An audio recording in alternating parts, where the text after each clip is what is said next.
ವೀಕ್ಷಕರೇ, ನಕ್ಷತ್ರ ನಾಡಿ ವಿಶೇಷ ನೇರ ಪ್ರಸಾರ ಕಾರ್ಯಕ್ರಮಕ್ಕೆ ತಮ್ಮೆಲ್ಲರಿಗೂ ಪ್ರೀತಿಯ ಸ್ವಾಗತ. ನಾನು ಕಾವ್ಯ ವಿಶ್ವಕರ್ಮ. ಎಂದಿನಂತೆ ಈ ಕಾರ್ಯಕ್ರಮದಲ್ಲಿ ಜ್ಯೋತಿಷ್ಯದ ಕುರಿತಂತೆ ನಿಖರವಾದ ಪ್ರಖರವಾದ ಮಾಹಿತಿಯನ್ನು ನೀಡುವುದಕ್ಕೆ ನಮ್ಮ ಕಾರ್ಯಕ್ರಮದಲ್ಲಿದ್ದಾರೆ ಮಾಸ್ಟರ್ ಪಂಡಿತ ದಿನೇಶ್ ಗುರೂಜಿಯವರು. ಅವರನ್ನ ಕಾರ್ಯಕ್ರಮಕ್ಕೆ ಬರಮಾಡಿಕೊಳ್ತಾ ಕಾರ್ಯಕ್ರಮವನ್ನು ಶುರು ಮಾಡ್ತಾ ಹೋಗೋಣ. ಗುರುಗಳೇ ನಮಸ್ತೆ, ಕಾರ್ಯಕ್ರಮಕ್ಕೆ ಆತ್ಮೀಯವಾದ ಸ್ವಾಗತ, ಸುಸ್ವಾಗತ. ಓಂ ಶ್ರೀ ಗುರುಭ್ಯೋ ನಮಃ. ಹರಿ ಓಂ.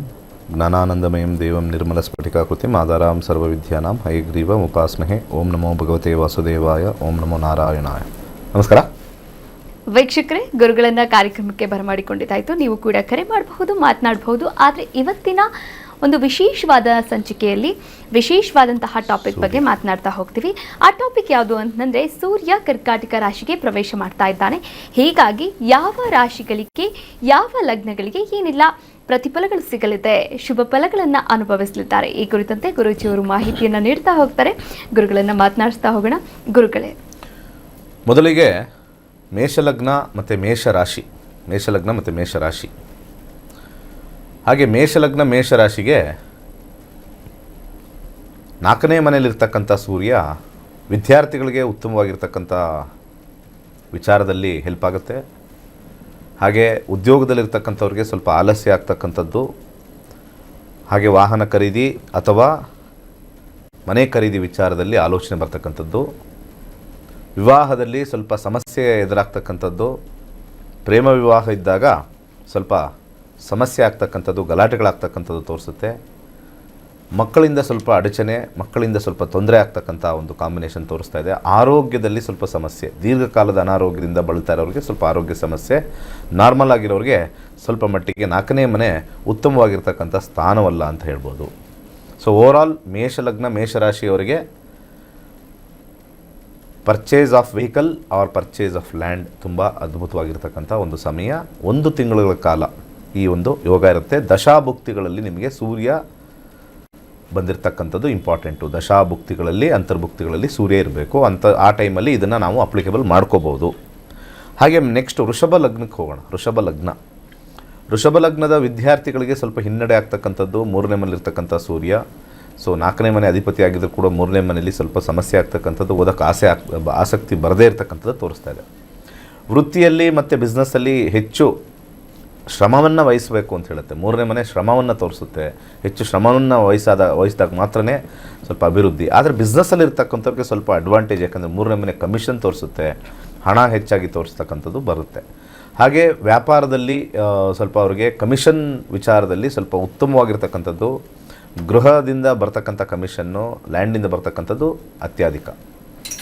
ಹಾಗೆ ಯಾರು ಮನೆಯನ್ನು ಮಾರಬೇಕು ಅಥವಾ ಸೈಟನ್ನು ಮಾರಬೇಕು ಅನ್ನೋರಿಗೆ ಅನುಕೂಲಕರವಾಗಿರ್ತಕ್ಕಂಥದ್ದು. ಯಾಕಂದರೆ ಇಲ್ಲಿ 4ನೇ ಅಧಿಪತಿಯಾಗಿರ್ತಕ್ಕಂಥದ್ದು 3 ವ್ಯಯವನ್ನು ಕೊಡ್ತಾ ಇದ್ದಾಗ ಮಾರ್ತಕ್ಕಂಥದ್ದು ವಿಶೇಷವಾಗಿ ಲಾಭವನ್ನು ತರುತ್ತೆ. ಹಾಗೆ ಆರೋಗ್ಯದಲ್ಲಿ ಉತ್ತಮವಾಗಿರ್ತಕ್ಕಂಥದ್ದು, ವಿವಾಹದಲ್ಲಿ ಸ್ವಲ್ಪ ಸಣ್ಣ ಪುಟ್ಟ ಮಾತುಕತೆ ಬರ್ತಕ್ಕಂಥದ್ದು ತೋರಿಸ್ತಾ ಇದೆ. ಆರೋಗ್ಯ ಅತ್ಯುತ್ತಮವಾಗಿದೆ. ಇಷ್ಟು ವೃಷಭ ಲಗ್ನದವ್ರಿಗೆ. ಮಿಥುನ ಲಗ್ನಕ್ಕೆ ಹೋಗೋಣ. ಮಿಥುನ ಲಗ್ನದವ್ರಿಗೆ 2ನೇ ಮನೆಯಲ್ಲೇ ಸೂರ್ಯ ಇರ್ತಕ್ಕಂಥದ್ದು. ಹಣಕಾಸು ವಿಚಾರದಲ್ಲಿ ಉತ್ತಮವಾಗಿದೆ. ವಿದ್ಯಾರ್ಥಿಗಳಿಗೆ ಉತ್ತಮವಾಗಿರ್ತಕ್ಕಂಥ ಸಮಯ. ಹಾಗೆ ಈ ವೃತ್ತಿಯಲ್ಲಿರ್ತಕ್ಕಂಥವ್ರಿಗೆ ಮತ್ತು ವ್ಯಾಪಾರದಲ್ಲಿರ್ತಕ್ಕಂಥವ್ರಿಗೆ ಅಧಿಕವಾಗಿರ್ತಕ್ಕಂಥ ಲಾಭವನ್ನು ಕೂಡ ವಿಶೇಷವಾಗಿ ತೋರಿಸ್ತಾ ಇದೆ. ಹಾಗೆ ವಿವಾಹದಲ್ಲಿ ಹೊಸ ಸಂಬಂಧಗಳು ಬರ್ತಕ್ಕಂಥದ್ದು, ಮಾತುಕತೆ ವಿಚಾರದಲ್ಲಿ ಮಾತಾಡ್ತಕ್ಕಂಥದ್ದು. ಈಗ ಆಷಾಢದಲ್ಲಿ ಸ್ವಲ್ಪ ಮಾತುಕತೆ ಇಲ್ಲದೆ ಇರತಕ್ಕಂಥದ್ದು ಸಾಮಾನ್ಯವಾಗಿ ನಾವು ನೋಡ್ತೀವಿ. ಸೊ ಅಂಥ ಸಂದರ್ಭದಲ್ಲಿ ಸ್ವಲ್ಪ ಮಾತುಕತೆ, ಯಾವುದಾದ್ರು ಒಂದು ಆಫರ್ಗಳು ಬರ್ತಕ್ಕಂಥದ್ದು ತೋರಿಸ್ತಾ ಇದೆ. ಹಾಗೆ ವಿಶೇಷವಾಗಿ ಆರೋಗ್ಯದಲ್ಲಿ ಆಹಾರ ಪದ್ಧತಿಯಿಂದ ಸಮಸ್ಯೆ ಕಂಡು ಬರ್ತಾ ಇದೆ.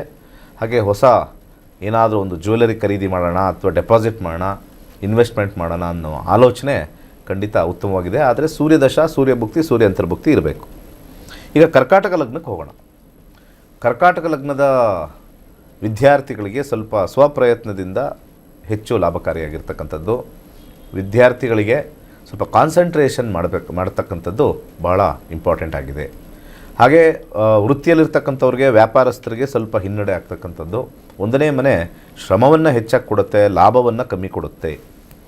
ಉತ್ತಮವಾಗಿರ್ತಕ್ಕಂಥ ಸ್ವಲ್ಪ ಪ್ರಯತ್ನದಿಂದ, ಸ್ವಲ್ಪ ಸ್ವಪ್ರಯತ್ನದಿಂದ ಮಾತ್ರವೇ ಲಾಭ ಅಂತ ಹೇಳ್ಬೋದು.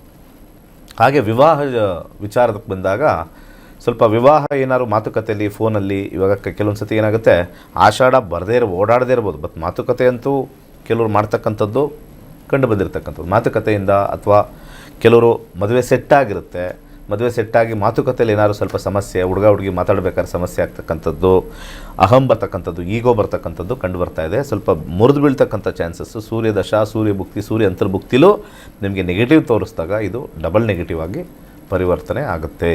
ಹಾಗೆ ವಿವಾಹ ಆಗಿರ್ತಕ್ಕಂಥವ್ರಿಗೆ ಸ್ವಲ್ಪ ಮನಸ್ತಾಪಗಳು ಸ್ವಲ್ಪ ಕಂಡು ಬರುತ್ತೆ. ಆರೋಗ್ಯದಲ್ಲಿ ಉತ್ತಮವಾಗಿದೆ. ಹಣಕಾಸು ವಿಚಾರದಲ್ಲಿ ಸ್ವಲ್ಪ ಹಿನ್ನಡೆ ತೋರಿಸಿದ್ರೆ ಆರೋಗ್ಯದಲ್ಲಿ ಉತ್ತಮವಾಗಿದೆ ಕರ್ಕಾಟಕ ಲಗ್ನದವ್ರಿಗೆ. ಸಿಂಹ ಲಗ್ನಕ್ಕೆ ಹೋಗೋಣ. ಸಿಂಹ ಲಗ್ನದ ವಿದ್ಯಾರ್ಥಿಗಳಿಗೆ ಸ್ವಲ್ಪ ವ್ಯಯಭಾವದಲ್ಲಿ ಸೂರ್ಯ ಕೂತಿರ್ತಕ್ಕಂಥದ್ದು, ಸ್ವಲ್ಪ ಆಲಸ್ಯ ಹೆಚ್ಚಾಗ್ತಕ್ಕಂಥದ್ದು, ವಿದ್ಯಾರ್ಜನೆ ಆಗ್ತಕ್ಕಂಥ ಒಂದು ಮನಸ್ಥಿತಿನ ತರದೇ ಇರತಕ್ಕಂಥದ್ದು. ಆದರೆ ವಿದೇಶದಲ್ಲಿ ಹೋಗೋರಿಗೆ ಅಥವಾ ವಿದೇಶದಲ್ಲಿ ಏನಾದ್ರು ಕಲಿಕೆ ಆಗ್ತಕ್ಕಂಥದ್ದು ಅಥವಾ ಮೆಡಿಕಲ್ ಲೈನು, ಇಂಜಿನಿಯರಿಂಗ್ ಲೈನ್ ಅವ್ರಿಗೆ ಅನುಕೂಲ ಜಾಸ್ತಿ. 12ನೇ ಮನೆ ಈ ಒಂದು ಲೈನ್ಗೆ, ಲಾ ಇಂಥ ಲೈನ್ಗೆಲ್ಲ ಅನುಕೂಲ ಕರಕ ಮಾಡಿಕೊಡುತ್ತೆ. ಒಂದು ಕಡೆ ಪಾಸಿಟಿವ್ ಇರುತ್ತೆ, ಒಂದು ಕಡೆ ನೆಗೆಟಿವ್ ಇರುತ್ತೆ. ಉದ್ಯೋಗದಲ್ಲಿರ್ತಕ್ಕಂಥವ್ರಿಗೆ ಸ್ವಲ್ಪ ಉದ್ಯೋಗದಲ್ಲಿ ಸಮಸ್ಯೆ ಆಗ್ತಕ್ಕಂಥದ್ದು, ಕೆಲಸ ಬಿಡ್ತಕ್ಕಂಥದ್ದು, ಇನ್ನೊಂದು ಕೆಲಸ ಹೋಗಬೇಕು ಅಂತ ಹೇಳ್ತಕ್ಕಂಥದ್ದು ಪ್ರೈವೇಟಲ್ಲಿರೋರಿಗೆ ಆಗ್ತಕ್ಕಂಥದ್ದು ತೋರಿಸ್ತಾ ಇದೆ. ಹಾಗೆ ಬಿಸ್ನೆಸ್ಸಲ್ಲಿ ಸ್ವಲ್ಪ ನಷ್ಟವನ್ನು ಹೊಂದತಕ್ಕಂಥದ್ದು ಅಥವಾ ಲಾಭ ಬರದೇ ಇರತಕ್ಕಂಥದ್ದು, ಸೂರ್ಯದಶಾ, ಸೂರ್ಯಭುಕ್ತಿ, ಸೂರ್ಯ ಅಂತರ್ಭುಕ್ತಿ ಸ್ವಲ್ಪ ಪ್ರಮಾಣದಲ್ಲಿ ಅಲ್ಲಿ ಕಂಡು ಬರ್ತಾ ಇರ್ತಕ್ಕಂಥ ಚಾನ್ಸಸ್ಸು ಹೆಚ್ಚಾಗಿದೆ. ವಿವಾಹದಲ್ಲಿ ಸ್ವಲ್ಪ ಸಮಸ್ಯೆ ಆಗ್ತಕ್ಕಂಥದ್ದು, ಮಾತಿನಿಂದ ಸ್ವಲ್ಪ ದೂರ ಆಗ್ತಕ್ಕಂಥದ್ದು ಅಥವಾ ಮಾತುಕತೆಯಿಂದ ಮುರಿದು ಬೀಳ್ತಕ್ಕಂಥದ್ದು, ಅಥವಾ ವಿವಾಹ ಆಗಿದ್ದರೆ ಸ್ವಲ್ಪ ಗಲಾಟೆಯಿಂದ ಸಪ್ರೇಷನ್ನು ಅಥವಾ ಡಿವೋರ್ಸ್ ಮಾಡಬೇಕು ಅನ್ನೋ ಆಲೋಚನೆಯೂ ಕೂಡ ಬರ್ತಕ್ಕಂಥ ಒಂದು ಟ್ರಿಗರಿಂಗ್ ಪಾಯಿಂಟು ಸೂರ್ಯದಶಾ, ಸೂರ್ಯಭುಕ್ತಿ, ಸೂರ್ಯ ಅಂತರ್ಭುಕ್ತಿ. ಹಣಕಾಸು ವಿಚಾರದಲ್ಲಿ ಸ್ವಲ್ಪ ಸಮಸ್ಯೆ ಇರ್ತಕ್ಕಂಥದ್ದು, ಸ್ವಲ್ಪ ಕೇರ್ಫುಲ್ಲಾಗಿ ದುಡ್ಡು ಕೊಟ್ಟರೆ ವಾಪಸ್ ಬರದೇ ಇರತಕ್ಕಂಥ ಸಮಯ ಅಂತ ತೋರಿಸ್ತಾ ಇದೆ. ನೆಕ್ಸ್ಟ್ ನಾವು ಕನ್ಯಾ ಲಗ್ನಕ್ಕೆ ಹೋಗೋಣ. ಕನ್ಯಾ ಲಗ್ನದ ವಿದ್ಯಾರ್ಥಿಗಳಿಗೆ ಲಾಭಸ್ಥಾನದಲ್ಲಿ ಸೂರ್ಯ ಕೂತಿದ್ದಾನೆ. ಲಾಭಸ್ಥಾನ ಉತ್ತಮವಾಗಿರ್ತಕ್ಕಂಥ ಲಾಭವನ್ನು ಪಡಿತಾರೆ. ಹಾಗೆ ವೃತ್ತಿಯಲ್ಲಿರ್ತಕ್ಕಂಥವ್ರಿಗೆ, ವ್ಯಾಪಾರದಲ್ಲಿರ್ತಕ್ಕಂಥವ್ರಿಗೆ ಲಾಭವನ್ನು ತಂದುಕೊಡ್ತಕ್ಕಂಥದ್ದು ಅಂತ ನಾವು ನೋಡ್ಬೋದು. ಹಾಗೆ ವಿವಾಹದ ವಿಚಾರದಲ್ಲಿ ಬಂದಾಗ ಸ್ವಲ್ಪ ಅಷ್ಟು ಸಮಂಜಸವಾಗಿರ್ತಕ್ಕಂಥದ್ದಿಲ್ಲ. 11ನೇ ಮನೆ ಲಾಭವನ್ನು ತಂದು ಕೊಟ್ಟರೆ ಅದು 12ನೇ ಮನೆ ಅಧಿಪತಿಯಾಗಿರೋದ್ರಿಂದ ಸಪರೇಷನಿಂದ ಲಾಭ ಅಂತ ಬರ್ತಾ ಇದೆ. ಇಲ್ಲಿ ಕೋರ್ಟಿಂದ ಲಾಭ ಅಂತ ನಾವು ತೊಗೊಳ್ಬೇಕಾಗತ್ತೆ. ಅದು ಬಹಳ ಇಂಪಾರ್ಟೆಂಟ್ ಆಗಿರ್ತಕ್ಕಂಥದ್ದು. ಹಾಗೆ ದುಡ್ಡಿನ ವಿಚಾರದಲ್ಲಿ ಹೆಚ್ಚಿನ ಒಂದು ಲಾಭ ಬರ್ತಕ್ಕಂಥದ್ದು. ಹಾಗೆ ಆರೋಗ್ಯದಲ್ಲಿ ಉತ್ತಮವಾಗಿದೆ ಕನ್ಯಾ ಲಗ್ನದವ್ರಿಗೆ. ಮುಂದೆ ತುಲಾ ಲಗ್ನಕ್ಕೆ ಹೋಗೋಣ. ತುಲಾ ಲಗ್ನದ ವಿಚಾರಕ್ಕೆ ಬಂದಾಗ 10ನೇ ಮನೆಯಲ್ಲಿ ಇರ್ತಕ್ಕಂಥ ಸೂರ್ಯ ವಿದ್ಯಾರ್ಥಿಗಳಿಗೆ ಒಳ್ಳೆಯ ಹೆಸರು, ಕೀರ್ತಿ, ಪ್ರತಿಷ್ಠೆ ಬರ್ತಕ್ಕಂಥದ್ದು ತೋರಿಸ್ತಾ ಇದೆ. ಉದ್ಯೋಗದಲ್ಲಿರ್ತಕ್ಕಂಥವ್ರಿಗೆ ಪ್ರಮೋಷನ್ ಆಗ್ತಕ್ಕಂಥದ್ದು ತೋರಿಸ್ತಾ ಇದೆ. ಗೌರ್ಮೆಂಟ್ ಉದ್ಯೋಗ ಸ್ವಲ್ಪ ಬಯಸೋರಿಗೆ ದಶಾಭುಕ್ತಿಗಳಲ್ಲಿ ಸೂರ್ಯ ಬಂದಾಗ ಅವರ ಜಾತಕದಲ್ಲಿ ಸೂರ್ಯ ಚಂದ್ರರು 10ನೇ ಮನೆ, 11ನೇ ಮನೆ ಅಥವಾ ಈಗ ನಡೀತಾ ಇರ್ತಕ್ಕಂಥ ದಶದಲ್ಲಿ ಸೂರ್ಯ ನಕ್ಷತ್ರದಲ್ಲೋ, ಸೂರ್ಯ ಉಪನಕ್ಷತ್ರದಲ್ಲೋ ಅಥವಾ ಚಂದ್ರ ನಕ್ಷತ್ರದಲ್ಲೋ, ಚಂದ್ರ ಉಪನಕ್ಷತ್ರದಲ್ಲೋ ಇವೆಲ್ಲ ಕಾಂಬಿನೇಷನ್ ಇದ್ದಾಗ ಸರ್ಕಾರಿ ಉದ್ಯೋಗ ಸಿಗ್ತಕ್ಕಂಥದ್ದು ಕಂಡು ಬರ್ತಾ ಇದೆ. ಹಾಗೆ ಉದ್ಯೋಗದಲ್ಲಿ ಒಳ್ಳೆಯ ಹೆಸರು, ಕೀರ್ತಿ ಬರುತ್ತೆ, ಪ್ರಮೋಷನ್ ಬರ್ತಕ್ಕಂಥದ್ದು. ಹಾಗೆ ಬಿಸ್ನೆಸ್ಸಲ್ಲಿ, ವ್ಯಾಪಾರದಲ್ಲಿ ಉತ್ತಮವಾಗಿರ್ತಕ್ಕಂಥ ಹೆಸರುಗಳಿಕೆ ಮತ್ತು ಹಣಗಳಿಕೆ ಎರಡೂ ಕೂಡ ಕಂಡು ಬರ್ತಾ ಇದೆ. ಆದರೆ ವಿವಾಹದಲ್ಲಿ ಸ್ವಲ್ಪ ಪ್ರತಿಷ್ಠೆ ಹೆಚ್ಚಾಗ್ತಕ್ಕಂಥದ್ದು ತೋರಿಸ್ತಾ ಇದೆ. ಪ್ರತಿಷ್ಠೆಯಿಂದ ಮುಂದುವರಿಬೋದು ಅಥವಾ ಪ್ರತಿಷ್ಠೆಯಿಂದ ಮುರಿದು ಬೀಳ್ಬೋದು, ಎರಡೂ ಕೂಡ ಬರ್ತಕ್ಕಂಥದ್ದು ತೋರಿಸ್ತಾ ಇದೆ. ಹಾಗೆ ಇರ್ತಕ್ಕಂಥ ವಿವಾಹೇತರ ಅವ್ರಿಗೆ ಸ್ವಲ್ಪ ಮನಸ್ತಾಪಗಳು, ನನ್ನಿಂದ ಅಂತ ಮನಸ್ತಾಪಗಳು ಸ್ವಲ್ಪ ಹೆಚ್ಚಾಗಿ ಬರ್ತಕ್ಕಂಥದ್ದು ಕಂಡು ಬರ್ತಾ ಇದೆ. ಆರೋಗ್ಯದಲ್ಲಿ ಸ್ವಲ್ಪ ಸಣ್ಣ ಪುಟ್ಟ ಸಮಸ್ಯೆ ಕಂಡು ಬರ್ತಕ್ಕಂಥದ್ದು ತೋರಿಸ್ತಾ ಇದೆ. ಹಾಗೆ ಈ ಒಂದು ವ್ಯಾಪಾರ ವಹಿವಾಟಲ್ಲಿ, ಲ್ಯಾಂಡ್ ವಿಚಾರದಲ್ಲಿ ಸ್ವಲ್ಪ ಸೇಲ್ಸ್ ಮಾಡ್ತಕ್ಕಂಥದ್ದು ಖಂಡಿತ ಉತ್ತಮವಾಗಿರ್ತಕ್ಕಂಥ ಸಮಯ ಅಂತ ಹೇಳ್ಬೋದು. ಮುಂದೆ ವೃಶ್ಚಿಕ ಲಗ್ನಕ್ಕೆ ಹೋಗೋಣ. ವೃಶ್ಚಿಕ ಲಗ್ನದ ವಿದ್ಯಾರ್ಥಿಗಳಿಗೆ ಉತ್ತಮವಾಗಿರ್ತಕ್ಕಂಥ ಸಮಯ. 9ನೇ ಮನೆಯಲ್ಲಿರ್ತಕ್ಕಂಥ ಸೂರ್ಯ ಹೆಚ್ಚಿನ ಜ್ಞಾನಾರ್ಜನೆ ಕೊಡ್ತಕ್ಕಂಥದ್ದು. ಆದರೆ ಸ್ವಲ್ಪ ಈ normal 10th standard 12th standard ಓದೋರಿಗೆ ಸ್ವಲ್ಪ 9ನೇ ಮನೆ ಅಷ್ಟು ಒಳ್ಳೆಯದಲ್ಲ. ಅದು ಆಲಸ್ಯವನ್ನು ತಂದು ಕೊಡ್ತಕ್ಕಂಥದ್ದು ಅಥವಾ ಲೇಸಿನೆಸ್ ಅಂತ ನಾವೇನು ಹೇಳ್ತೀವಿ ಅದು ತಂದು ಕೊಡ್ತಕ್ಕಂಥದ್ದು. ವೃತ್ತಿಯಲ್ಲಿರ್ತಕ್ಕಂಥವ್ರಿಗೆ ಬದಲಾವಣೆ ತೋರಿಸ್ತಾ ಇದೆ. ಕೆಲಸದಲ್ಲಿ ನಾನು ಪ್ರೈವೇಟಲ್ಲಿದ್ದೀನಿ, ಬದಲಾವಣೆ ತೋರಿಸ್ತಾ ಇದೆ. ಬದಲಾವಣೆ ಆಗಲೇಬೇಕು, ಚೇಂಜ್ ಆಫ್ ಜಾಬ್ ಅಂತಲೂ ತೋರಿಸ್ತಾ ಇದೆ. ಸ್ವಲ್ಪ ಕೆಲಸ ಕಳ್ಕೊಳ್ತಕ್ಕಂಥದ್ದು ಕಂಡು ಬರ್ತಾ ಇದೆ. ಹಾಗೆ ಪ್ರಮೋಷನ್ ವಿಚಾರದಲ್ಲಿ ಸ್ವಲ್ಪ ಏರುಪೇರು ಆಗ್ತಕ್ಕಂಥದ್ದು, ಎಕ್ಸ್ಪೆಕ್ಟೆಡ್ ಪ್ರಮೋಷನ್ ಬಾರದೇ ಇರತಕ್ಕಂಥದ್ದು ಕಂಡು ಬರ್ತಾ ಇದೆ. ದಶಾಭುಕ್ತಿಗಳಲ್ಲಿ ಯಾವಾಗಲೂ ಸೂರ್ಯ ಇರಬೇಕು, ಅದನ್ನು ನೋಡ್ಕೋಬೇಕು, ಆವಾಗ ಇದನ್ನು ಅಪ್ಲಿಕೇಬಲ್ ಮಾಡ್ಕೋಬೇಕು. ಎಲ್ಲ ಲಗ್ನದವ್ರಿಗೂ ಇದು ಅಪ್ಲಿಕೇಬಲ್ ಆಗೋದಿಲ್ಲ. ರಾಶಿ ಭವಿಷ್ಯ ಅನ್ನೋದು ಸುಳ್ಳು, ನಾವು ರಾಶಿ ಭವಿಷ್ಯ ಹೇಳೋದಿಲ್ಲ. ಲಗ್ನದ ಭವಿಷ್ಯ ಮಾತ್ರ, ಲಗ್ನದಿಂದನೇ ಎಲ್ಲ ಇರ್ಬೋದು. ಯಾಕೆಂದರೆ ಇವಾಗ ನಾನು ವೃಶ್ಚಿಕ ಲಗ್ನದ ಬಗ್ಗೆ ಹೇಳ್ತಾ ಇದ್ದೀನಿ. ನಿಮ್ಮ ರಾಶಿ ಮೀನರಾಶಿ ಆಗಿರ್ಬೋದು, ವೃಷಭ ರಾಶಿ ಆಗಿರ್ಬೋದು. ಸೊ ಬೇರೆ ಕಡೆ ಎಲ್ಲ ನೀವು ಪ್ರಸಾರ ಮಾಡ್ತಕ್ಕಂಥದ್ದು ವೃಷಭ ರಾಶಿ ಮೇಲೆ ನೀವು ನೋಡ್ತಾ ಇರ್ತೀರ, ಅದು ಕಂಪ್ಲೀಟ್ಲಿ ರಾಂಗ್. ನಿಮ್ಮದು ವೃಶ್ಚಿಕ ಲಗ್ನ ಅಂದರೆ ಎಲ್ಲ ಕೆಲಸಗಳು ವೃಶ್ಚಿಕ ಲಗ್ನದಿಂದನೇ ಎಲ್ಲ ನೋಡೋದು. 1ನೇ ಮನೆ 2ನೇ ಮನೆ ಅಂತ. ಮದುವೆಗೆ 7ನೇ ಮನೆ ಅಂತ ಹೇಳ್ತಾರೆ, ಕರೆಕ್ಟ್ ಅಲ್ವಾ? ಮದುವೆಗೆ 7ನೇ ಮನೆ ಅಂತಾರೆ. ಎಲ್ಲಿಂದ 7ನೇ ಮನೆ? ಮಕ್ಕಳಾಗಬೇಕು ಸರ್, ಮಕ್ಕಳು ಮನೆ ಯಾವುದು ಅಂತಂದರೆ 5ನೇ ಮನೆ ಅಂತ ಹೇಳ್ತಾರೆ, ಎಲ್ಲರಿಗೂ ಗೊತ್ತು. ಯಾಕೆ ಹೇಳ್ತಾ ಇದ್ದೀನಿ ಅಂದರೆ, ಎಲ್ಲ ಈ ರಾಶಿ ಭವಿಷ್ಯ ಹಿಂದೆ ಬಿದ್ದಿರಲ್ಲ, ಅದು ನಿಮಗೊಂದು ಪ್ರಶ್ನೆ. ಮದುವೆ ಮನೆ ಯಾವುದು? 7. ಎಲ್ಲಿಂದ? ರಾಶಿಯಿಂದನಾ? ನಿಮ್ಮ ಜನ್ಮರಾಶಿಯಿಂದನಾ? ಲಗ್ನದಿಂದನಾ?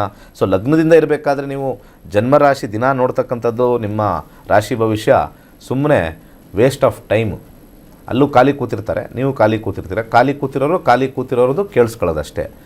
ಸೀರಿಯಸ್ ಆಗಿ ಲೈಫ್ನ ಚೇಂಜ್ ಮಾಡ್ಕೊಳ್ಳೋರು ರಾಶಿ ಭವಿಷ್ಯಕ್ಕೆ ಹೋಗೋದಿಲ್ಲ. ಸೊ ಹಾಗೆ ವೃಶ್ಚಿಕ ಲಗ್ನದವ್ರಿಗೆ ಉತ್ತಮವಾಗಿರ್ತಕ್ಕಂಥ ಆರೋಗ್ಯ ತೋರಿಸ್ತಾ ಇದೆ. ವೈವಾಹಿಕ ಜೀವನದಲ್ಲಿ ಉತ್ತಮವಾಗಿರ್ತಕ್ಕಂಥದ್ದು, ಹೊಸ ಸಂಬಂಧ ಬರ್ತಕ್ಕಂಥದ್ದು ಕಂಡು ಬರ್ತಾ ಇದೆ. ವೃಶ್ಚಿಕ ಲಗ್ನದವ್ರಿಗೆ ಈ ವಿಚಾರದಲ್ಲಿ ಉತ್ತಮವಾಗಿದೆ. ಕರ್ಕಾಟಕ ಲಗ್ನ ಇರ್ತಕ್ಕಂಥ ಸೂರ್ಯ ಅದು 12ನೇ ಮನೆಯಾಗಿರ್ತಕ್ಕಂಥದ್ದು ಕನ್ಯಾಗೆ ಮಾತ್ರ ಎಫೆಕ್ಟು, ಬೇರೆದು ಯಾವುದಕ್ಕೂ ಎಫೆಕ್ಟ್ ಆಗಲ್ಲ. ಬಟ್ 8 ಬರಬೇಕು.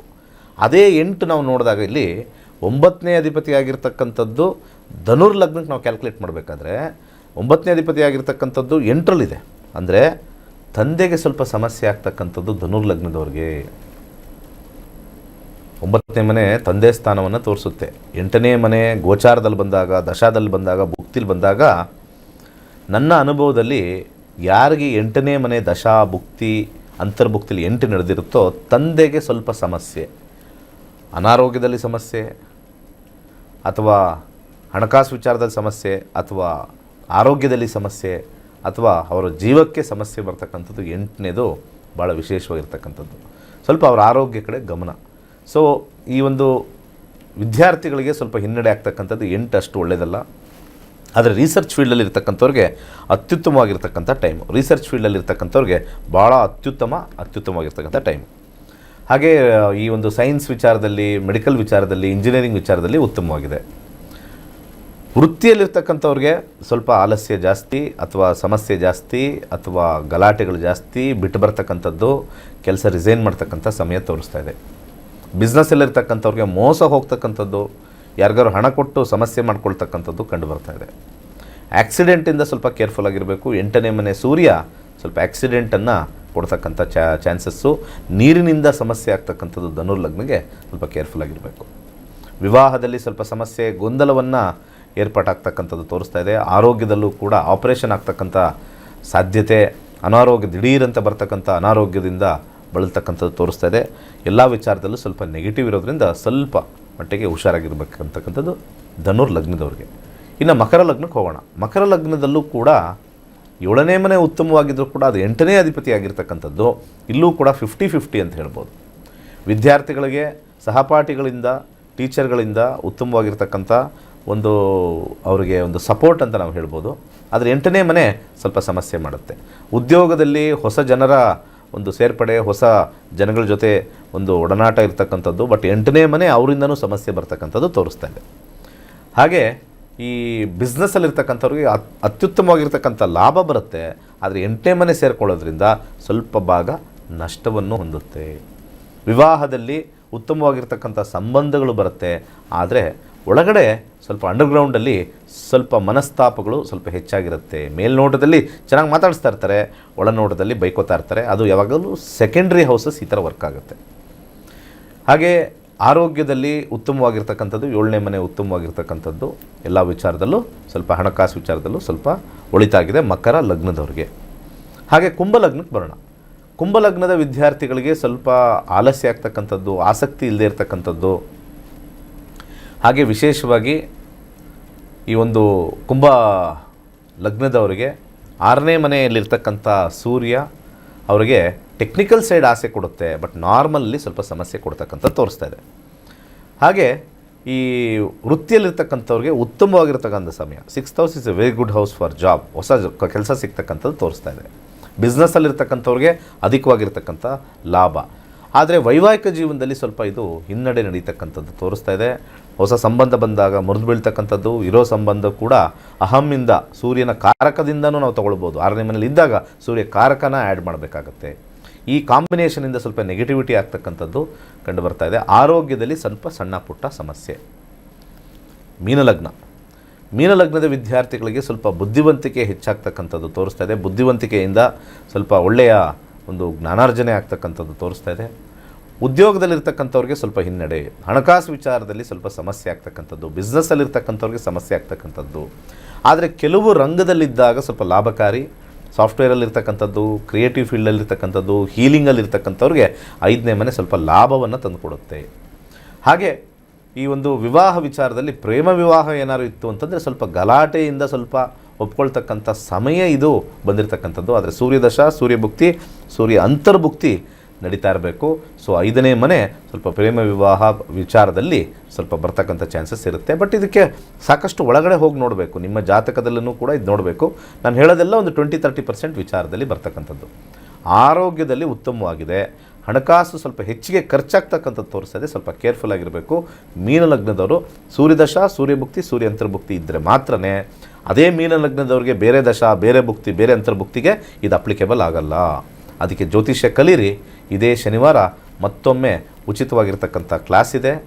ಆಗಸ್ಟ್ 10ನೇ ತಾರೀಕು ಅದ್ಭುತವಾಗಿರ್ತಕ್ಕಂಥ ನಿಮ್ಮ ಜೀವನದಲ್ಲಿ ಬರ್ತಕ್ಕಂಥ ಕಷ್ಟಗಳು, ಸುಖಗಳು, ಸಮಯವನ್ನು ನೋಡಿಕೊಂಡು ನಿಮ್ಮ ಜೀವನವನ್ನು ಒಳ್ಳೆ ರೀತಿಯಲ್ಲಿ ನಡೆಸ್ಕೊಂಡು ಹೋಗೋಕ್ಕೆ ಉತ್ತಮವಾಗಿರ್ತಕ್ಕಂಥ ದಾರಿದೀಪವಾಗಿದೆ ನಕ್ಷತ್ರ ನಾಡಿ ಕಲೀರಿ. ನಿಮಗೆ ದೇವರ ದರ್ಶನ ಆಗುತ್ತೆ. ಒಳ್ಳೆಯದಾಗಲಿ. ಎಸ್ ವೀಕ್ಷಕರೇ, ಇವತ್ತಿನ ಸಂಚಿಕೆಯಲ್ಲಿ ಕರ್ಕಾಟಕ ರಾಶಿಗೆ ಸೂರ್ಯನ ಪ್ರವೇಶದಿಂದ ಯಾವ ಲಗ್ನಗಳಿಗೆ ಏನೆಲ್ಲ ಅನುಕೂಲಗಳಿದೆ, ಅನಾನುಕೂಲಗಳಿದೆ, ಹಾಗೆ ಸಮಸ್ಯೆಗಳಿಗೆ ಪರಿಹಾರವಾಗಿ ಏನು ಮಾಡ್ಕೋಬೇಕು, ಇದರ ಬಗ್ಗೆ ಸಂಪೂರ್ಣವಾದಂತಹ ಮಾಹಿತಿಯನ್ನು ನೀಡಿದ್ದಾರೆ. ಧನ್ಯವಾದಗಳು ಗುರುಗಳೇ. ಸರ್ವೇ ಜನ ಸುಖಿನೋ ಭವಂತು. ವೀಕ್ಷಕರೇ, ಇದಾಗಿತ್ತು ಇವತ್ತಿನ ನಕ್ಷತ್ರ ನಾಡಿ ವಿಶೇಷ ನೇರಪ್ರಸಾರ ಕಾರ್ಯಕ್ರಮ. ನೋಡ್ತಾ ಇರಿ ಕರ್ನಾಟಕ ನ್ಯೂಸ್ ಬೀಟ್. ನ್ಯಾಯ ನಮ್ಮೊಂದಿಗೆ. ನಾವು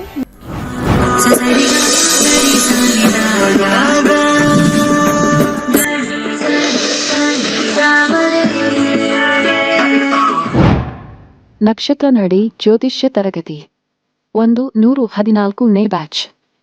ಪಂಡಿತ್ ದಿನೇಶ್ ಗುರೂಜಿ ರವರೊಂದಿಗೆ ನಕ್ಷತ್ರ ನಾಡಿ ಜ್ಯೋತಿಷ್ಯದ ಶಕ್ತಿಶಾಲಿ ವಿಜ್ಞಾನದಲ್ಲಿ ನಿಮ್ಮ ಪ್ರಯಾಣವನ್ನು ಆರಂಭಿಸಿ. ಈ ಕೋರ್ಸ್ ಆರಂಭಿಕರಿಗೆ ಮಾತ್ರವಲ್ಲದೆ ಜ್ಯೋತಿಷ್ಯದ ಜ್ಞಾನವನ್ನು ಆಳವಾಗಿ ಅರಿತು ಜೀವನದಲ್ಲಿ ಅನ್ವಯಿಸಲು ಬಯಸುವ ಎಲ್ಲರಿಗೂ ಸೂಕ್ತವಾಗಿದೆ.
ಕೋರ್ಸ್ ವಿವರಗಳು. ಪ್ರಾರಂಭ ದಿನಾಂಕ 10ನೇ ಆಗಸ್ಟ್ 2026.